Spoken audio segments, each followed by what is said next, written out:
Yeah, so Lenovo's really been on a roll, and if you think of them competitively, well, actually, let's talk about them historically. Is they have been primarily a hardware company, and for years, I wouldn't say they were letting Dell and HPE and Cisco really lean into software and services, but that's what happened, right? Dell, HPE, and Cisco really leaned into software and services as Lenovo kept cranking out the hardware. They made two very large acquisitions around the same time, right? Lenovo bought the x86 server operations of IBM, and they also bought the Motorola smartphone operations from Google. And net, they turned both that x86 server business and the money losing Motorola business into profitable entities now. And what a machine. And then they added a new division in there called SSG Solutions and Services Group to put a fine point internally and externally on its next generation capabilities. And well, the company wanted to spend a lot more time on its annual results, which were really good. And by the way, the company's now a $70 billion company. Amazing. Okay. $70 billion in revenue. It was kind of hard, I'll admit, it was kind of hard to squeeze out what the fourth quarter looked like because the company spent 90% of the time on annual. And I don't know if that's a Hong Kong company, Hong Kong stock market based company thing, but their revenue was light, Daniel, compared to what we've come to appreciate and expect, right? Their revenue was up 7%. Gross margin was coincident, going up 7% as well. But I got to tell you, somehow they cranked out incredible profit out of that. EBITDA up 37%, net income up 50%. Pretty freaking crazy. Services was the leader in terms of percentage growth at 28% and even more profitable. Infrastructure was down 12%. Kirk has done an amazing job turning that group around. On the year, they were profitable. For two straight quarters, they were profitable, but they got hit on a revenue side based on a lot of supply chain issues happening in China. Now, unlike some of their most direct competitors, Dell, HPE, and HP, they're very highly vertically integrated, meaning they do their own PCBs, they do their own PCAs, they do their own chip shooting, and they do a lot of their final manufacturing, not dishing it off to ODM. So they literally are at the center of this, and I'm totally buying the supply chain issues that they had. So I'll finalize with devices. Right, had 8% growth. We'll have to see what not as strong a percentage growth as Dell had, but we'll have to see how HP does. Yeah, we'll keep our eye on that, and we'll be talking about Dell here in a few minutes. So we'll come back to that one. You covered a lot of it. I do think focus on the full year is the key, and I think that's a reason the company focused on the full year. Of course, Yeah.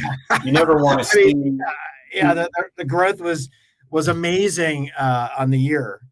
And I mean, you gotta commend, like, in an era now where cash flow is what everybody is looking for from an investment standpoint. Being able to grow your EBITDA 37% and then grow your net income by 50% probably shouldn't go under the radar. It shouldn't slide under the radar. It should be probably something that gets pointed out.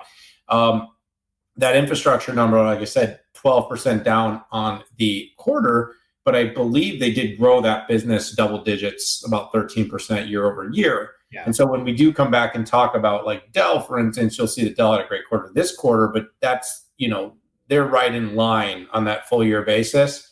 Lenovo's actually been quite steady, quite strong in that infrastructure space. What I like about the company has been not just the vertically integrated manufacturing that you mentioned, but is really the way they're working on creating more integration between between services and between infrastructure. Really seem to have their fingers on the pulse. The SSG group seems to be really focused on, being able to capitalize on a number of secular trends. They're looking at consumption with TrueScale. They're looking at hybrid work. They're building a lot of key software partnerships with companies, like SAP, where a lot of workloads are being run on Lenovo servers. They're focused on managed services, support services, and they're also trying to build a more complete kind of digital workspace set of mix of services too, that are going to be sort of turnkeyed, almost at a consulting level in many ways, where you could see that becoming a real growth engine. That's only $5 billion year on year, but it's a 30% plus growth on the full year in that services area.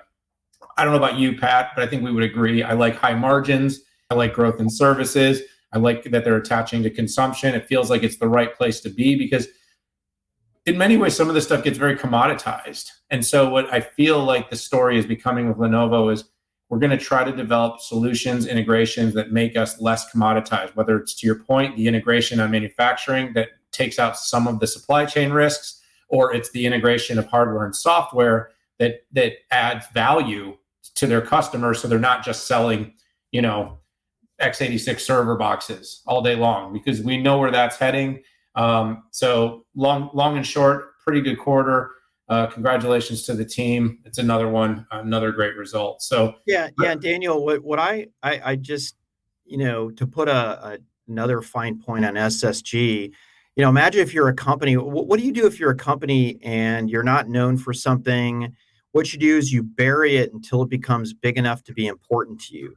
Lenovo did the opposite. They're like, no, we're going to create an entirely new division that we're going to bring out and publicly talk about financially every quarter. And oh, by the way, it's going to be the first division we talk about, right? Not the last, not the middle, but the first one. And in a way, psychologically, that sends the message to employees and investors and customers that this is really important. So what a cool way to do that. Material versus material, right? Like material, subjectively material versus numerically, material. And I think they're saying it's both.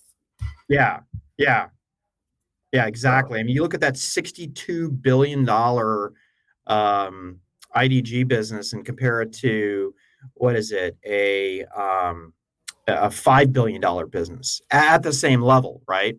Right. And pretty soon that 5 billion might be creating more op inc. Just saying. I'm just saying. So, that's almost the size of More Insights, but hey, what can I say? No, be fair. More Insights plus Futurum probably gets there. So